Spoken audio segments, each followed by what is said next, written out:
It's that time of year again, that time when everyone asks, what do you want for Christmas? People are making their list, they're going shopping. This question seemed to be a lot more exciting when I was a child. I would go through a catalog and circle the various things that I wanted for Christmas. And it seemed like when I was done circling, that entire catalog was filled with bright red circles. But now people ask, what do you want for Christmas? I often say, I don't know, I'll get back to you.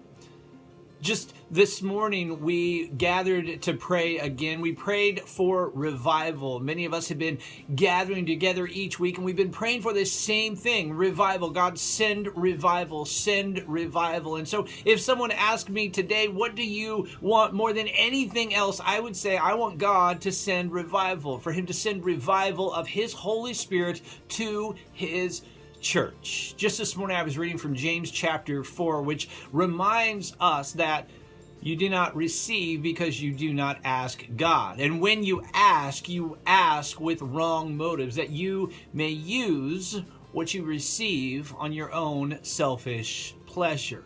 I'm reminded of Jesus teaching his disciples to pray in Luke chapter 11. And after he gives them what we know as the Lord's Prayer, he goes on to tell them this strange parable. He says, suppose one of you wants a loaf of bread and you show up at a friend's house at midnight, knocking on his door, asking for bread. Would that friend not say, go away, it's midnight, I'm asleep in here, my entire family's asleep in here? He says, but if you continue to knock, if you continue to ask, won't that friend at least open the door for you and answer your request to get you what you want?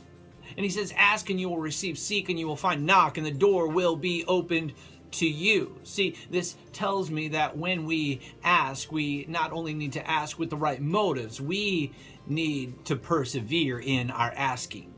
So let me ask you today, what is it that you want? What is it that you want more than anything else right now? Let me invite you to go to God and ask, for you will receive, seek and you will find, knock, and that door will be open to you. He promises it to you and to me.